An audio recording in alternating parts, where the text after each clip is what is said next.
Alrighty, here we go. It is the final Thursday of the month of February in what's been a lightning quick month, but one that has been filled with incredible action, great plays, amazing moments, and we're just getting started. Welcome in, everybody, to the UKnighted podcast here on our podcast network of Gannon Athletics. I'm Isaac Petcash. Thanks so much for being Brewing Company, hustling and bustling down below. You can probably hear some of the excitement behind me as we're gearing up for the end of the month and the end of the week. And of course, March is a month full of excitement, whether holiday, which the John Russell Brewing Company is here, or more. There is something for everyone in the month of March, but not before we end this month with some incredible action. Welcome in for those of you who have not been with us before. This is a podcast dedicated solely and specifically to Gannon Athletics, student-athlete interviews, features, and everything else you could imagine with behind-the-scenes content and more as part of our UKnighted podcast. We have a very busy show for you tonight as we're going to, for the next really 5 or 6 weeks, playoffs, as we've been talking about, in full swing for so many of our competitors, including men's wrestling, who's at their regional competition coming up tomorrow and Saturday in what will be a one-day event. They're in transit as we speak. Saturday is the regional. Regular season in full bloom for baseball, softball, and women's lacrosse. Men's and women's golf not too far off as well. They'll be in action in a couple of weeks from now. And, of course, more postseason action getting underway next week when both basketball squads start their PSAC to the Elite Eight. So let's show you what we have brewing for tonight's show on this final Thursday of the month of February. Baseball going to join us in just a few minutes before up the month of February. Head coach DJ Cannon, pitcher Jacob Engel, and Ian Soto, the designated hitter, joining us on the show this evening. We'll also hear from women's wrestling, specifically Bella Phillips. That's what we'll be kicking off our show tonight, is Bella making history last Saturday when she became the first ever Gannon Golden Knight women's wrestler to advance to the NCAA championships in Coralville, Iowa. Of course, women's wrestling's first year ever as an NCAA championship sport. We sat down with Bella to talk about her excitement getting for national championships. And speaking of wrestling, no, this is not a typo. I wanted to make sure you were all aware. March Madness is beginning soon. Men's Tom Boyd squad heads to East Stroudsburg for the NCAA Super Regional 1, trying to get all 10 wrestlers to national championships in Sioux Falls, South Dakota in the middle of the month. So, folks, if you love sports, if you love Gannon, you've come to the right place. Hang out with us for about the next 45 minutes or so. Let's get things started, though, as we always do, with our dish of the day, one of our favorite segments. And I have to admit, this is probably my favorite dish of the entire podcast series so far. So sit back, relax. Here's our dish of the day to end the month.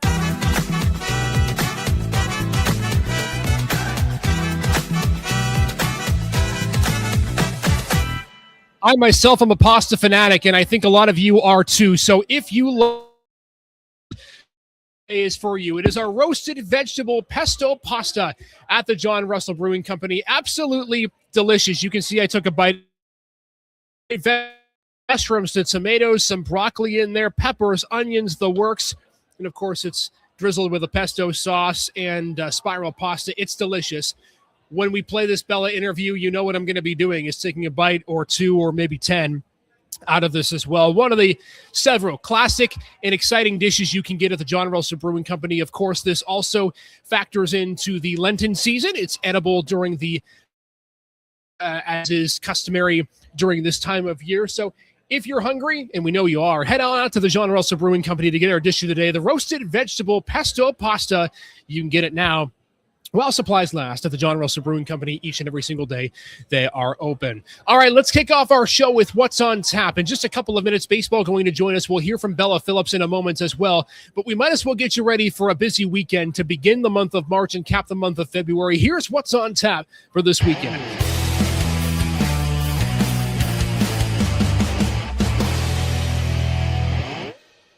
So we mentioned it already, men's wrestling heading to the regional starting on Saturday, and that's where we begin. Super Regional 1 is the official name at East Stroudsburg University. The Golden Knights sending 10 competitors into the ring. They hope to get 10 to national championships. How it works is very simple. If you're in the top 3, you make NCAA championships in your respective weight class. So men's wrestling, best of luck to Tom Boyd and his squad. They get underway starting at 10 a.m.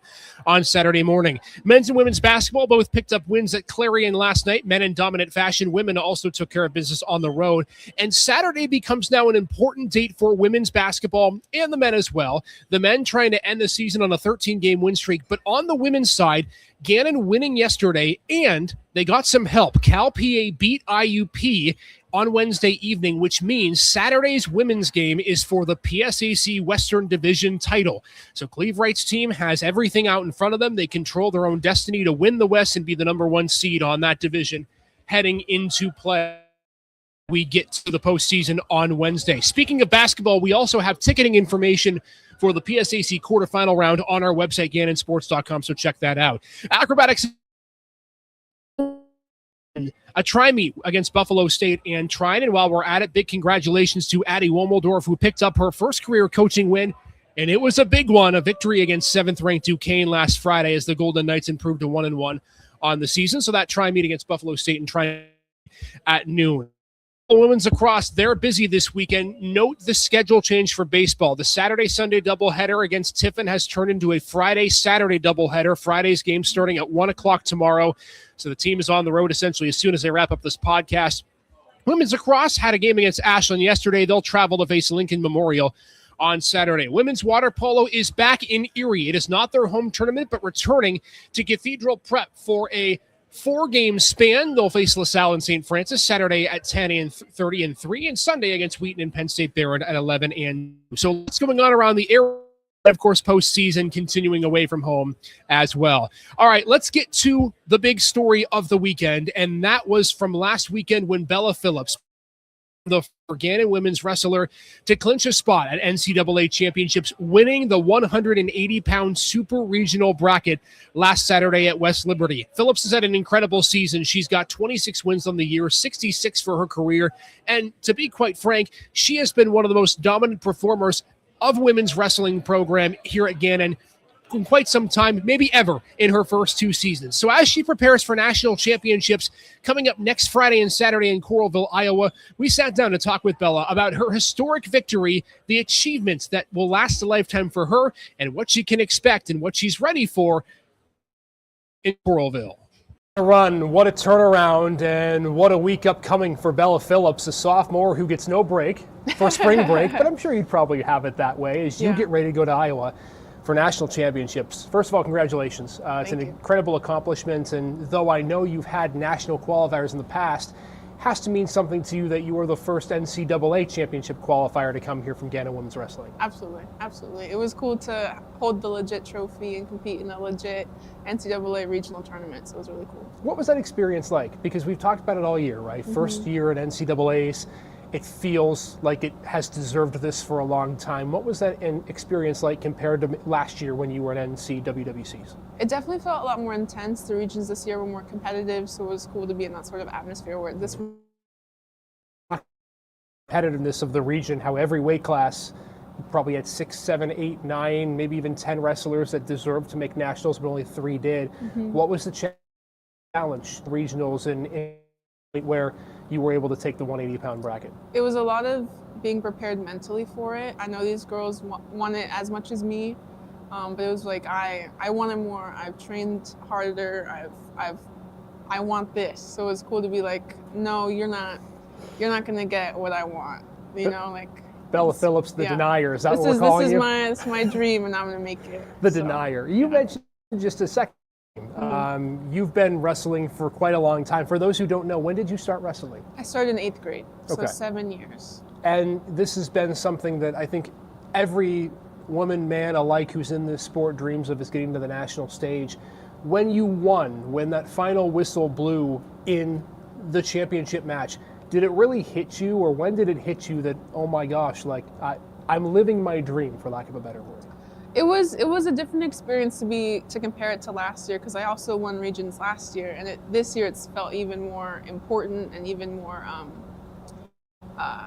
forgetting words, but it was like this is it. Like this is incredible that we get to be here and have these trophies and have this title.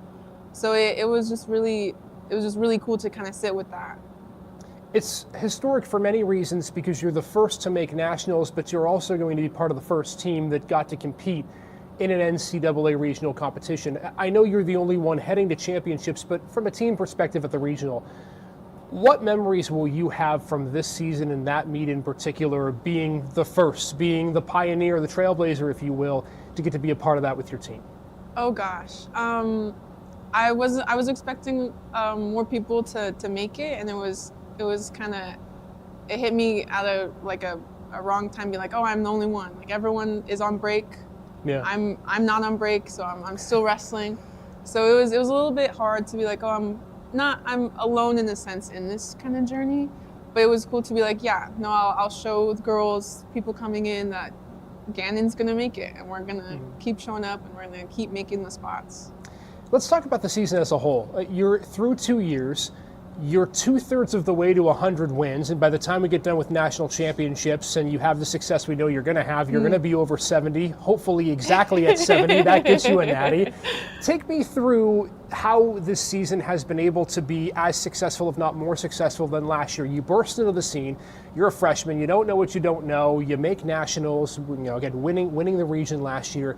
How have you allowed yourself to continue to follow up on that success that you started last year? Yeah, so last year was all about ruffling the feathers. I was new to the wrestling in college, so it was like, so what can I do this year? And then this year coming in, it was like, okay, I know who I'm wrestling. I know these schools. Let's try to see what else I can put out there and see what else I can improve on. So it was cool. Obviously, we all want to win and we want to get better, but it was cool to see how that result happened on the mat. And when you look back at the success from the beginning of the year till now, obviously it's been a year of trials and tribulations for the team. You've had some injuries, just things that have led to adversity for this team. What's been the key for you battling through that and just being able to get back to where you are today? Yeah, the season hasn't been most optimal with injuries and whatnot. But I think it's important that I keep my circle tight with people that have the same goals as I and keep the same mentality through it. I want to be around people that want to work hard and keep working on stuff that we want to improve on. So I think that's surrounding myself with people that care has been a really important part of my success. So let's look forward to Iowa, which in a week from now, you'll be sitting there, I'll be sitting there, although you're doing more work than I am. And the seeding comes out tomorrow. We anticipate you'll be a seed, but regardless, it's an exciting time in the bracket. What is something you're anticipating in national championship? You got a taste of it last year, but of course this is different with NCAAs. Yeah. What's the first thing that you're thinking of getting ready for as you start your preparation for national championships? I think I'm just getting ready for an atmosphere that's unforgiving. So being right there and being ready for whatever.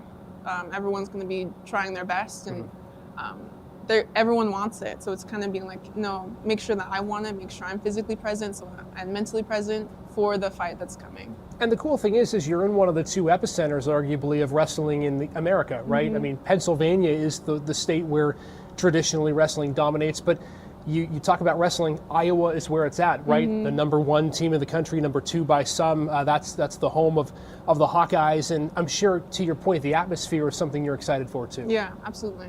When you say unforgiving, take me through kind of how you see that. Is it just the ruthlessness of what national championships is going to be, the needing to not make mistakes? How do you envision the unforgiving part of national championships? Everyone's gonna want it, and so it's like, how can I capitalize on mistakes if no one's gonna want to, like, no one's gonna try to make a mistake. Like, it's gonna be a fight, and so that's what's unforgiving about it. In the regular season, and even really at regionals with the way you dominated, you've been able to get on top quickly, be aggressive, earn your tech fall victories if you can. What at nationals changes? Is there a strategy that you have to employ differently than the regular season in the postseason? How do you assess the style that you impose at national championships compared to other points in the season? I think the strategy going in is to keep the same. It's been working. I'm a defensive wrestler, and I've had a lot of success like that. Obviously, it's like, this is it. Like, you have to give everything. So maybe there's a couple intricate scrambles or like crazy stuff that goes on, back pocket.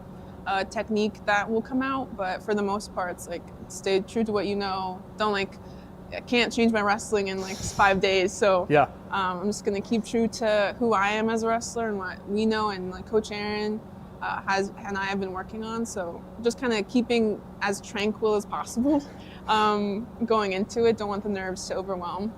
The mental part is such a big part of it too, right? Yeah, I mean, absolutely. it's kind of, we say it all the time in wrestling, but I feel like the brain is 90% of your success. Yeah. Right, the physical nature you have to have, right? But if you're not mentally well up there, you're going to struggle. Absolutely. What has been the success point for you with that, in learning to dust off the challenges, making sure you're in it for all 6 minutes? How do you collect yourself mentally before and during each match? Yeah, we put a lot of pressure on all these matches. We obviously want to win and do well. But what's helped me going into it is like the match is going to happen no matter what. It's coming up, the bout's coming. Mm-hmm. So it's just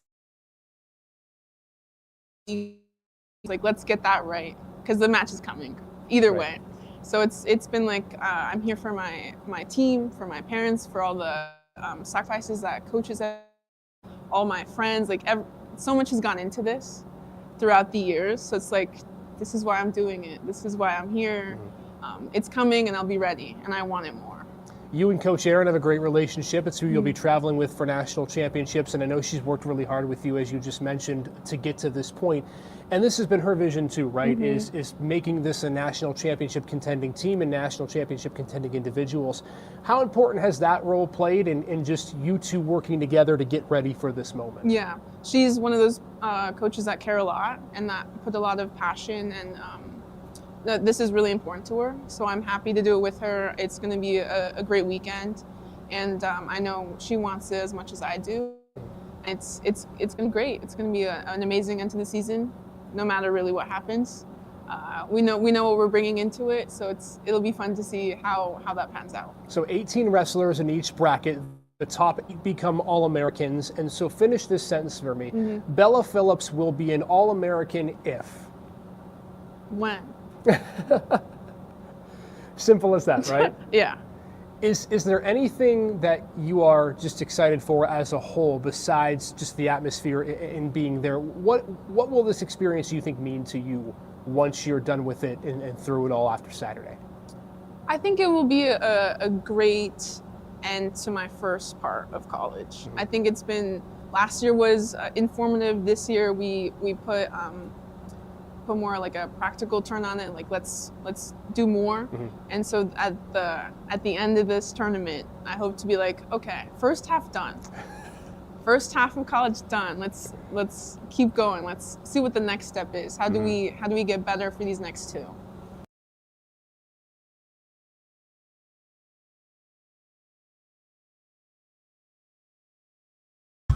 Alrighty, that is Bella Phillips getting set for Wrestling National Championships in Coralville, Iowa. I'm heading there. Hopefully many of you are on. History being made for the Gannon sophomore, who is going to be well over 100 wins before she leaves this place, and hopefully at 70 wins exactly by the end of Nationals, because if that's the case, she'll be a national champion, which would be amazing for the first season that a Gannon women's wrestler in the first year for NCAA championships is making it there to Iowa. A couple of other notes to get to before we bring in baseball. Men's wrestling is going to come into the Super Regional ranked number 3 in the country. Kenny Kaiser and company getting ready for what will be a very exciting and competitive Super Regional tournament. That's coming up on Saturday again as we talk to you at East Stroudsburg. We also talked about some ticketing information as well. Make sure to visit our website, www.gannonsports.com. If you want information about PSAC basketball tickets, the men and the women will both be hosting on Wednesday. And then from there, we make it some more home games as well. Remember, the Western Division for the men hosts the semifinals and the finals this season for the men's tournament. And the women's tournament, you never know. If the West takes care of the East, we could be hosting 2 tournaments as well. Hey, our student athletes of the week we'll show on our website in just a couple of minutes. But how about from softball? PSAC softball athletes of the week being swept by the Golden Knights. Emma Smerrick. Let me tell you what, if Bella Phillips didn't win her regional, Emma Smerrick would have been our Gannon student athlete of the week. She had 3 bombs and a plethora of RBIs in the 4-game stretch to begin the season. Katie Armstrong as well, a dub in her first game in the circle for the Golden Knights. Those two going to be a big component of Michelle Wiley's softball team heading into the season as they have a week off this week and then head to Florida. Sorry for them. Tough weather as they get ready for 10 games at the Space Coast Games in Melbourne, Florida. I've also heard that this weekend ain't too bad weather-wise for the baseball team. It's going to be like 50 degrees in Washington, PA, as Ian Soto and company get ready to take on Tiffin in a 4-game stretch. And we welcome in baseball now. Ian Soto joining us. Bat and lead off tonight. Not normally lead off in the lineup, but I'm sure you can adjust for one night, Ian. Hard to believe we're 3 games into the season already. This time of year just goes by so fast. And, man, beginning of the season, your starting road stretch is just kind of ridiculous, is it not? Yeah, I'm excited. It's been a pretty fun weekend last weekend. I'm excited for this one coming up. So let's talk a little bit about the first 3 games. The offense didn't have an issue. Minus one of your best hitters in the lineup. 25 runs in 3 games. You put up 11 in the first, 11 in the second. What worked so well for that offense in the first 3 games against Shippensburg? I feel like we were able to slow the game down, stick to an approach. So we worked since the fall. So we stuck to that, and it worked. We succeeded. Take me through at the beginning of the season. There's a lot of jitters, right? You have things and kinks that you have to work out. Your hitting in the cage is a lot different, of course, than hitting on the field. What was the key so early on, seeing pitches, seeing what you needed to hit, and being successful? I feel like same thing. We can approach a lot, knowing that obviously it's not the same hitting inside and hitting outside. I feel like it actually helps us because the ball doesn't look as good on the inside and outside. So, but yeah, slow the game down, like keep it small, don't make the situation too big, and yeah, attack. These are some of the photos courtesy of Shippensburg SID for the opening weekend series. Thanks to Bill Morgul for sending these our way. You talked about the approach. There's always the question of whether or not you want to be aggressive early in the count, whether you want to sit and wait for your pitches. Is there a strategy you try to employ, maybe you personally and as a team early in the year when, pitchers on the other side are still probably trying to figure things out, things like that? What's your approach early in the season as you try to?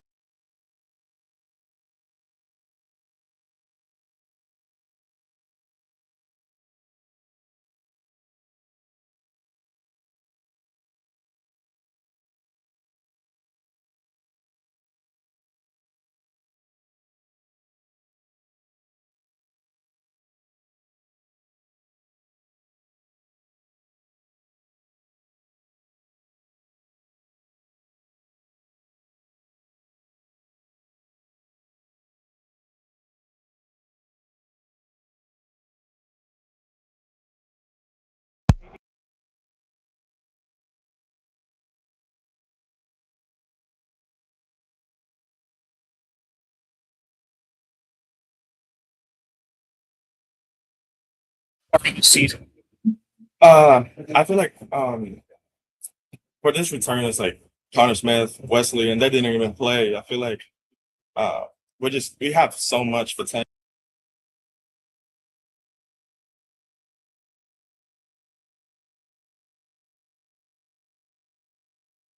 I have a lot of pitchers already returning. Ryan Hood, Angle, all them guys. So yeah, I'm good. I'm ready. Some of the newcomers too. I mean, you guys this season have really done a good job. Coach Cannon bringing in some new guys. What have they been able to do to help with that lineup and maybe bolster some of the spots that you had to fill this season with some departures? Yeah.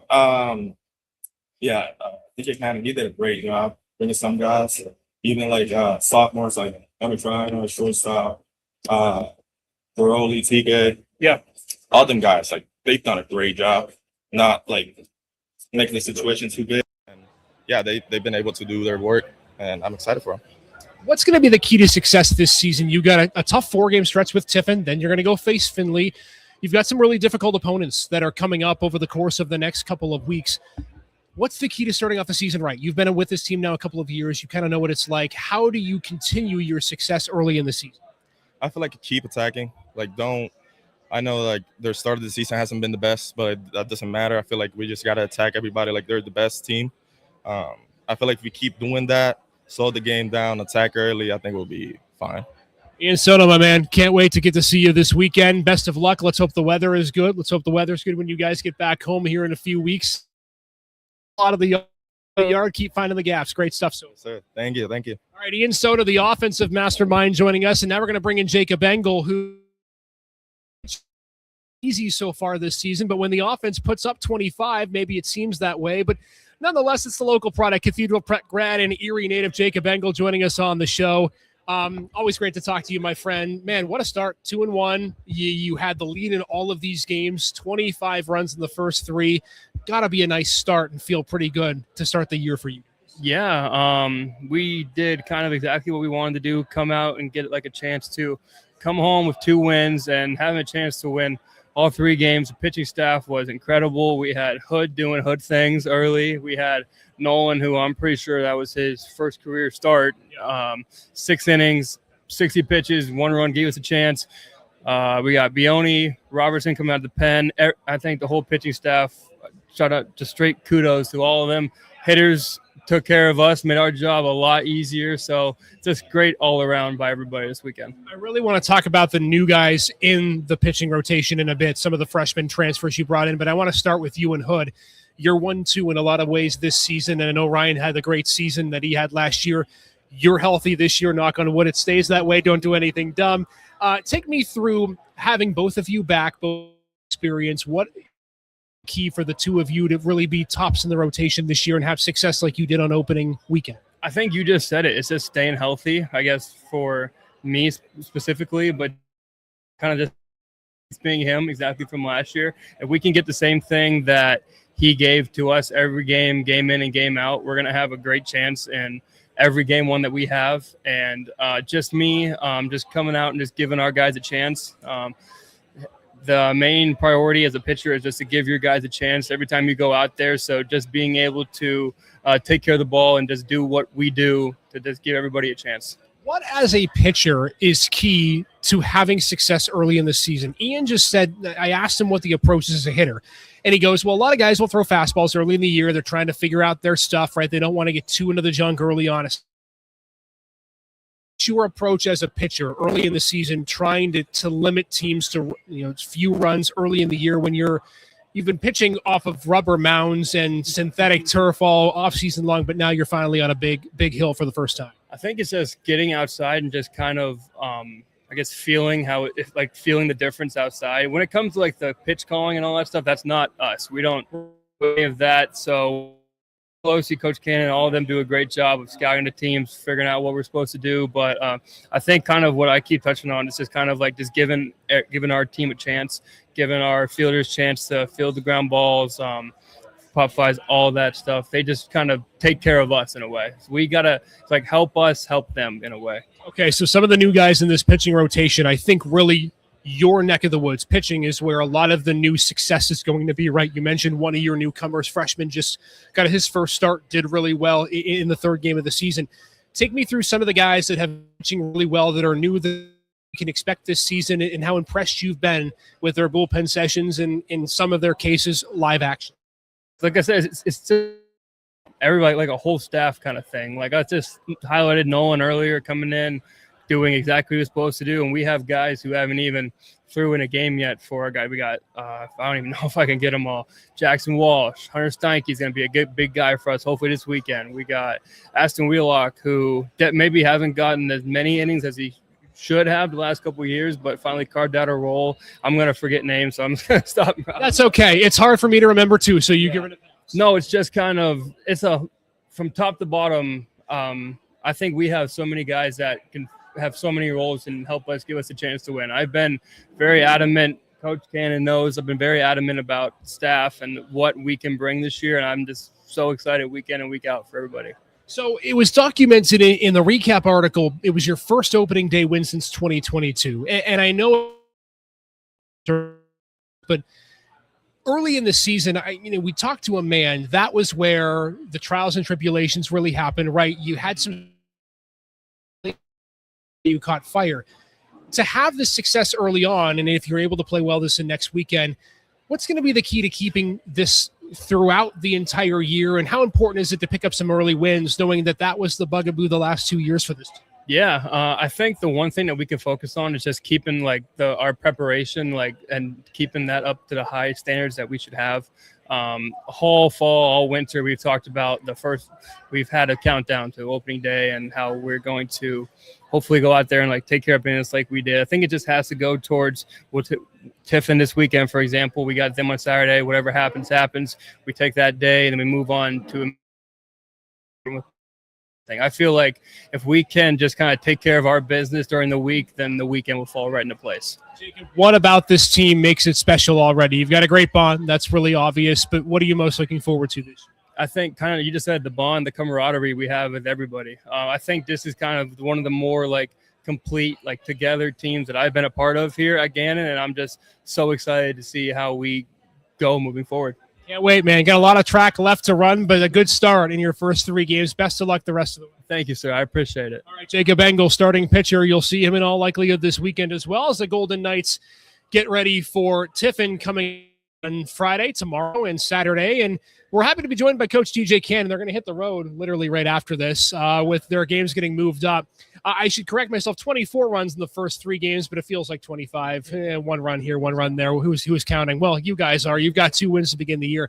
I was just talking with Jacob, and, you know, arguably the last 2 seasons in the time that you've been here, the start of the year was the challenging point, right? You had great finishes. Last year, if the season were a week longer, you probably make the tournament. How nice was it to see, A, winning 2 of 3, but then B, the offense take off in the way they did to begin the year last week? Yeah, I mean, you never really know when practices are pretty heavily inside leading up to the first games. Once you get out there and just seeing some of that growth happen with a lot of returning guys in the lineup, a lot of returners on the mound as well. Just kind of building off of what they've done the last couple of years, and hitting the ground running in a strong fashion. It was really good to see, and always to come out in the win column, especially winning a series to start the year, is a nice change of pace for us. And you do it without 2 of your best hitters in the lineup as well, in Wes Parker and Connor Smith. How impressive were the guys that stepped up in bigger roles to begin the season? I mean, I know we have a lot of returners, right? And you've illustrated that in preseason interviews, but the lineup just looked like it was in sync and it had been together for 3-4 months, and not a lineup that you had just put in for opening. Yeah,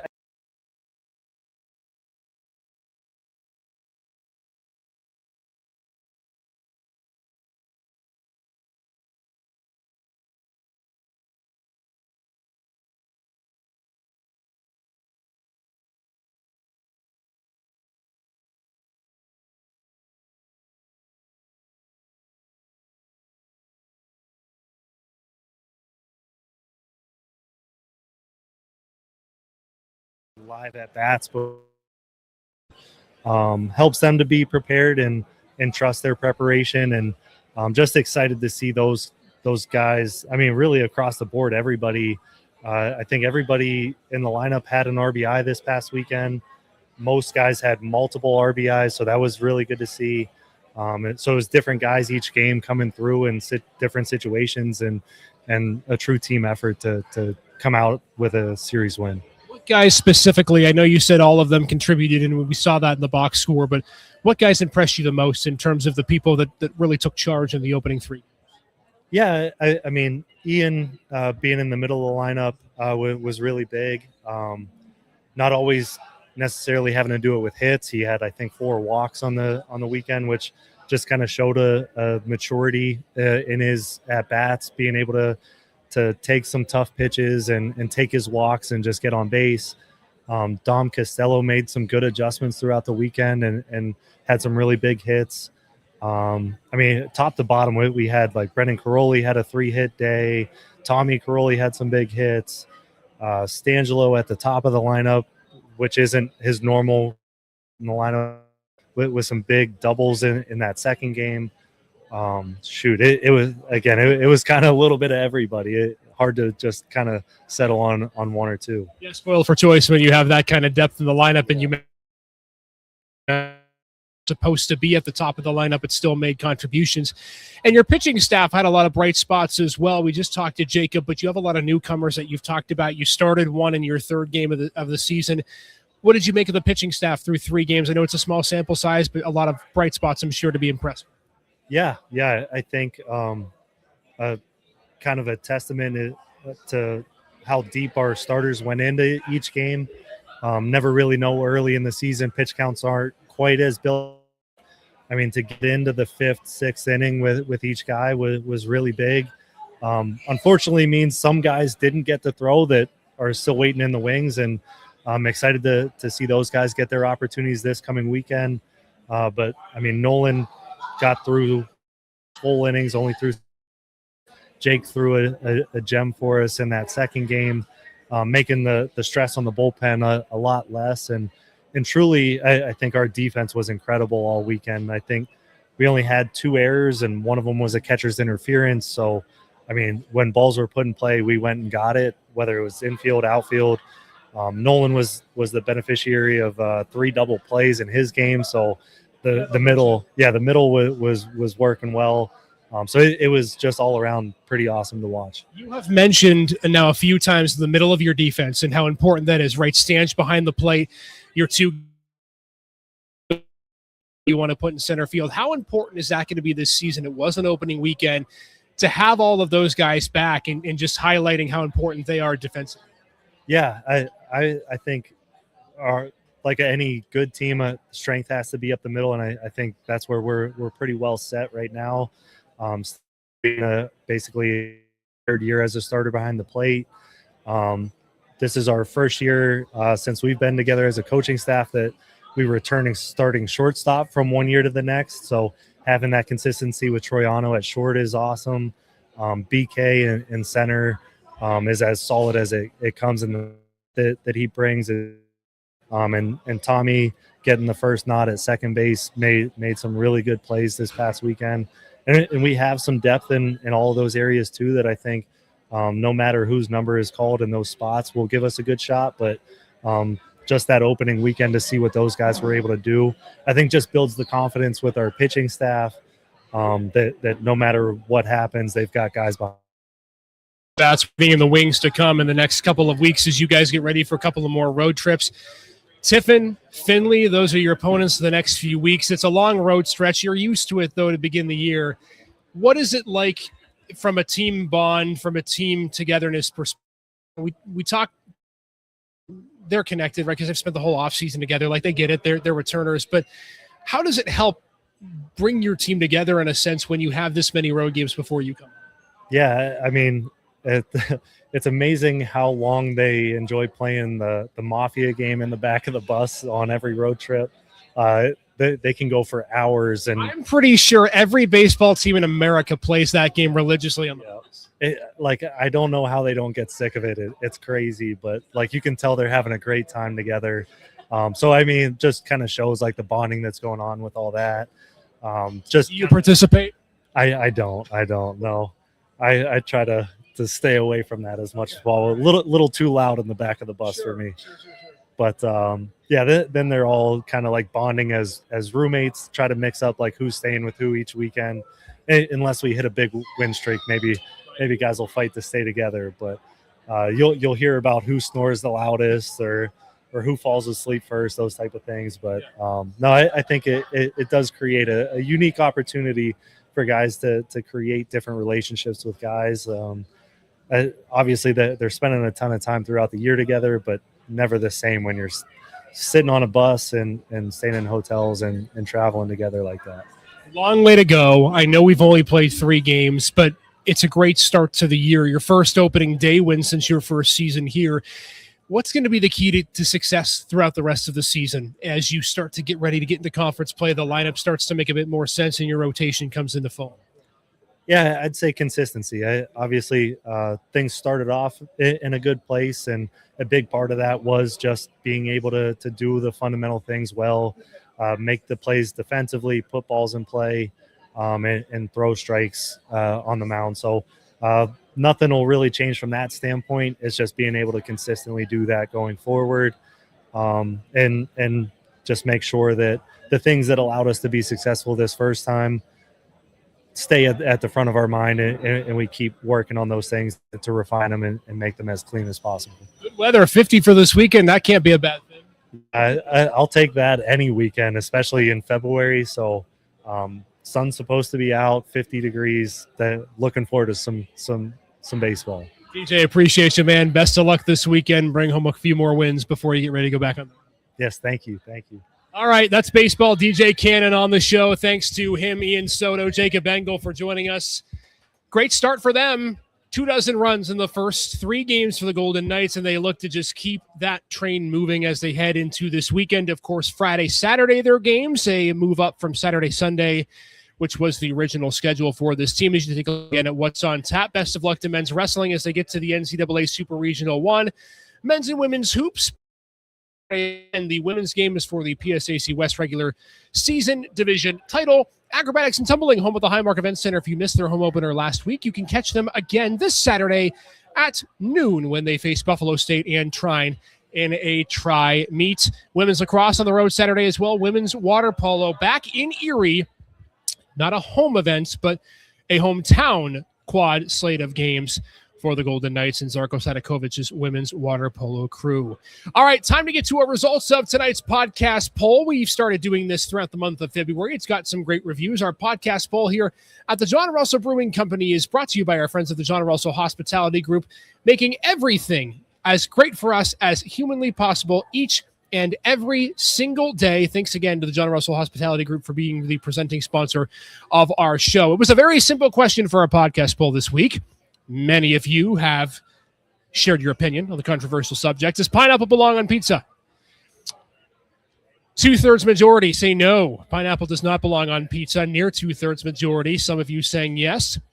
I personally would put myself in the yes category, but nonetheless, there you go. The results of our podcast poll. So many of you are going to stick with the classic pepperoni as opposed to the ham and pineapple.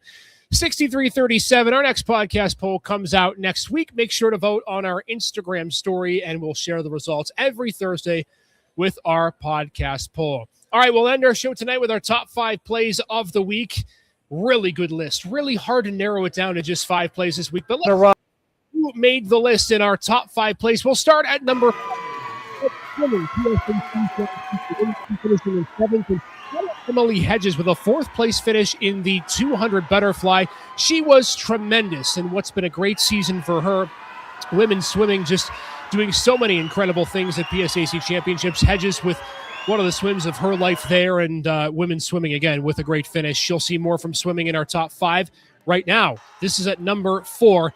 This was part of a relay team that just absolutely dominated. How about the 200 medley relay for the men? Not just a school record and all PSAC performance, a victory in the 200 medley, one of 2 victories at PSAC championships. Congratulations to that quartet for setting the school record and getting the PSAC championship in that event. Speaking of conference championships and individual wins, Kuba Loboda checks in at number 3 on our list in the 100 butterfly with a victorious time for the junior. Kuba with the second win that he was a part of at PSACs for the Golden Knights. That 100 butterfly leg coming in at number 3 in our top 5 plays of the week. How about number 2?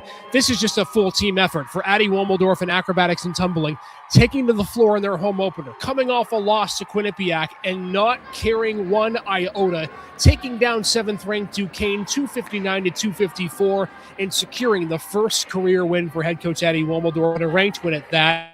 Going to be a big victory for the Golden Knights, too, because it will have a lot of postseason implications, at least we believe, as we gear down the rest of the season. So congratulations to Acrobatics and Tumbling. If you miss their home opener, you won't want to miss this Saturday date with Buffalo State and Trine in a tri-meet coming up at noon on Saturday inside the Highmark Event Center. But it's not number 1. Let's go to number 1. We just talked to her to begin the show, and this one was relatively clear-cut. Bella Phillips. At 180 pounds, no issue for her, dominating her way through the competition to earn the victory at 180 pounds in the championship match and advance her way to the NCAA championship competition, a competition that will take place next week, next Friday and Saturday in Coralville, Iowa. Bella Phillips, through 2 seasons, has done wonders for herself and as part of the Gannon Women's Wrestling program. She won the regional last year as part of NCWWC's. Now is heading to NCAA championships, and she said it just felt surreal, a different kind of surreal, as you heard in that interview a little bit earlier. Congratulations to our top of the week honorees. That's going to do it for us on our podcast tonight. We are back next week And we're back for the start of March at the UPick6 Tap House. So we're moving back downtown Erie on the corner of 4th and State. Make sure to join us then at the UPick6 Tap House for our next show, Thursday, March 5th at 6 o'clock, where we'll have more exciting action. So many great live guests, and postseason will be in full swing at that time. From all of us here at the UPick6 family of restaurants for Gannon Athletics, I'm Isaac Petcash saying so long from the John Russell Brewing Company. It's been a blast here for the last 2 months. Back at the Tap House next week. Have yourself a wonderful rest of your Thursday evening, everybody, and a great end of February, start of March, and we'll see you all very soon.